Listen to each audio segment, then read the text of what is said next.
Well, this is all just a little bit different, isn't it? For the last few years, loads of us have met together in early November to try something we never thought we would do and make our own Christmas puddings. And this year, although we can't do that in person, we're sending you this video to give you the opportunity to make one anyway. If the start of this year was perhaps about learning to bake banana bread or sourdough, then perhaps we can bring a bit of joy into November by learning how to make a Christmas pudding instead. And the good news is it's a lot easier to make than either of those other two things.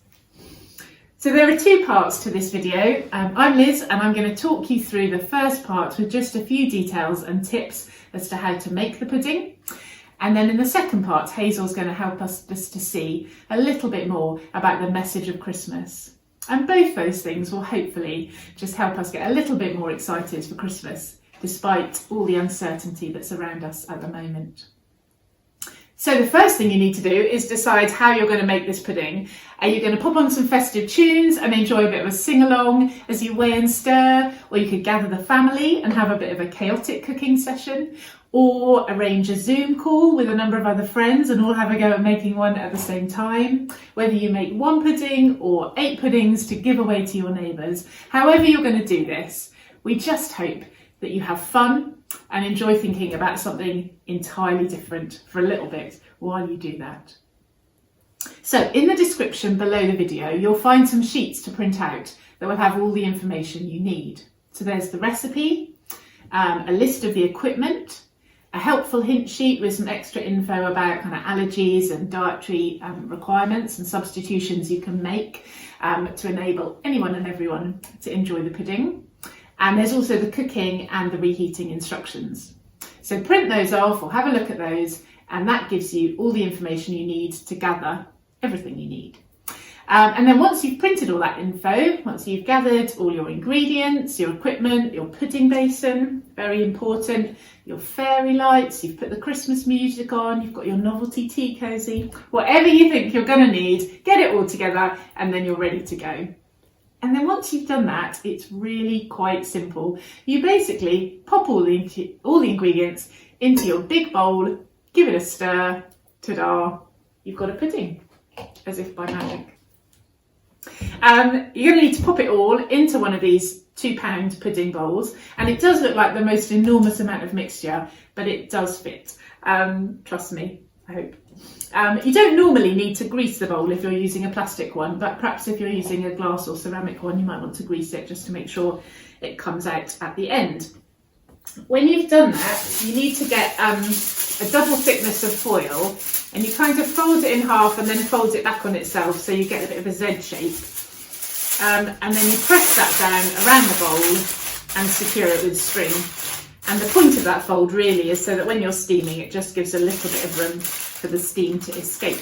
So you squeeze that tight, ta-da, wrap it up with a bit of string, and then it's ready to steam. The only other thing you'll need is just to make a tiny little foil cushion, and then you can pop that into either your saucepan or the bowl of your slow cooker, and the pudding kind of sits on that, and then it doesn't touch the side, and that way it won't melt. Now in previous years, perhaps the steaming has been a little bit tricky because it does take 8 hours to steam, but perhaps the advantage now maybe with many working from home or the new lockdown measures is that because we're at home, the steaming might be a little bit easier. But whatever, you get to enjoy the smell of Christmas wafting around your house for a day, and that can't be a bad thing. And then when it's steamed, you just take off the foil, put on some fresh foil, string around it again, and then stash it away in the cupboard, ready for Christmas. If you've got a bit of Christmas fabric, you could put that on the top just to make it look pretty, wrap it in a Christmas tea towel, whatever, doesn't really matter, or just pop it in as it is. And then all the instructions for reheating it are also in the description below. And there you go, delicious pudding made and stashed away, ready for Christmas. And you know, I've always enjoyed our evenings together, mainly because it's lovely just to be with all of you, but also it feels like I've always done a bit of Christmas preparation. It's early enough to make myself feel as though I've at least started thinking about Christmas. But Christmas is still far enough away that I really don't need to worry about all the things that need to be done. But this year, the idea of preparing for Christmas really still feels very strange and perhaps quite bittersweet as well. I think we don't really know what Christmas will look like. We don't really know who will be sat around our table and who we'll even be sharing the pudding with. And that's quite hard. But this is where the true message of Christmas just shines incredible hope into the uncertainty of our lives right now. And so I'm going to pass over to Hazel, who's going to say just a little bit more about what we have to look forward to about Christmas. Hello everyone. I'd like to add my welcome to this virtual Christmas pudding making evening, and I do hope you find Lizzie's tips helpful and that on Christmas Day you have a lovely pudding to feed your family. When I was a child, my parents, whose strong faith had such a wonderful influence on me, taught me that Christmas as we know it, with crackers and stockings and silly hats and lots of razzmatazz, was nothing to do with the birth of Jesus. We all know the incongruity of a Christmas card with glitter and in the corner a profile of a black stable and a baby in a feeding trough. So Christmas in our house was great fun. We had crackers, we had stockings, and we had a tree and tinsel, and maybe not tinsel, actually Mummy didn't like tinsel. And we had waifs and strays around the table, and then as we grew older and my mother could cope with more, we graduated to turkey and had friends as well. It was a lot of laughter and a lot of fun, even if my mother must have had a lot of hard work. But it was nothing to do with the birth of Jesus. When I was 11, we moved to North Oxfordshire, and from then on, in the afternoons on Christmas Day, we would go out to a local beauty spot on a hillside and play a completely mad game of 40-40-it until it was too dark to see what we were doing. And then the idea was that we worked up an appetite for Christmas supper that my mother was going to serve later in the evening. And we'd go home and she'd produce hams and mince pies and salad and nuts and Christmas cake. And we had it by candlelight. And my older brother, who was the family clown, used to keep us in peals of laughter. But it was nothing to do with the birth of Jesus. Later, when I was 19, I left the village and I went up to London to university, as green as they come. And I shall never forget the end of term, the run up to Christmas on that first term. The hard partying of some of the people in my year had my eyes out on organ stops. I was a very wobbly Christian in those days, but this behaviour was really incredible.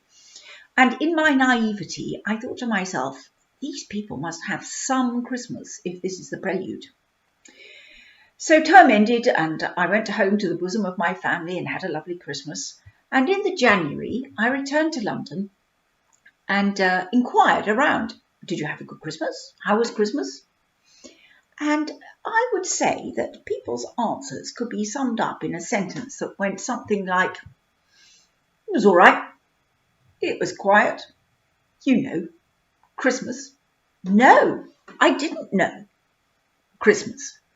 Was all that hype built on no substance? It made me very sad. And since that time, as the country has moved further and further away from God, I have noticed that the one time in the year that people will go to church is Christmas. And there are some difficulties in the account of Jesus, of birth, that we really need to explain. And so if we only have one opportunity, we really do need to make a good fist of it. For example, the message of the angels, peace on earth, goodwill toward men and women. What did that mean? Was there a subclause that said, you won't see this for 2,000 years or more? No, there wasn't. So what did it mean? Because it certainly didn't mean no more war. Here in England, Britain I should say, we haven't had war for 75 years or more. And before that, fighting on our streets in the form of war, not since the time of Cromwell. And that's an enormous privilege when you compare with our neighbours across the Channel. But if you were to open your newspaper or read the news on your Twitter feed, we're not at peace. Who amongst us doesn't know the pain of members of the family that don't talk to each other? Or maybe even there's a street in Caterham you don't like to go down because of somebody who lives there. Maybe the problem isn't just the expansionist ideas of world leaders with overblown egos. Maybe the problem is a little more grassroots, a bit closer to home. After all, which one of us hasn't heard somebody talk about World War III breaking out? World War III in our homes. We're so easily full of conflict. Peace on earth, goodwill toward men and women. Is it even possible? Because on top of that, we all know internal conflict. Things we've said, things we've done, we wouldn't want anyone to know about. Peace on earth, goodwill toward men and women. Later, in the biographies of Jesus, we find that as an adult, he spoke about peace to his disciples and his close friends, and he said, "Peace I leave with you. My peace I give to you. Not as the world gives, do I give to you." When the world gives peace, we say something like, "Have a peaceful Christmas," which sounds very nice, but it's only wishful thinking. I have no ability to give you a peaceful Christmas, however much I'd like to. But Jesus' peace is different. His name, Jesus, means Saviour, and he was given it at his birth because it means he will save his people from their sins. And the peace Jesus gives is peace with God. He came so that we could be forgiven. He died to take our sins, and it is that gives us peace here on earth. And that goodwill is extended to all men. And if peace is something you're longing for, do get in touch with Oakhall Church office, and somebody will put you in touch with a course that is running just before Christmas for 6 Monday evenings, but we will also be running it in the new year, where you can explore Christianity and find how you too can have that peace. Because the interesting thing is that I realise now that the joy and the peace and the love I have known, not only in my childhood home at Christmas, but actually all my life, even when the run-up has sometimes been stressful, is actually everything to do with Jesus, because he is the one that brings us peace. Peace on earth, here in our hearts. And that goodwill is extended to all men. And you know what? There's nothing like it. Thank you for listening. Thanks so much, Hazel. As we finish off, I'd love to invite you to celebrate Christmas with all of us at Oakhall Church.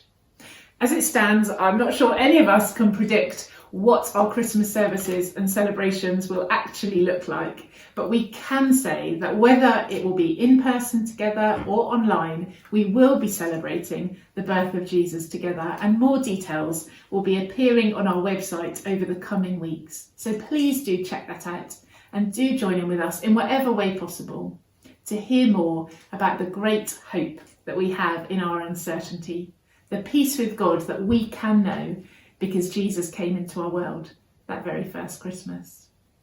So happy pudding making. Thank you for joining us, and we hope that you really do have a very happy Christmas.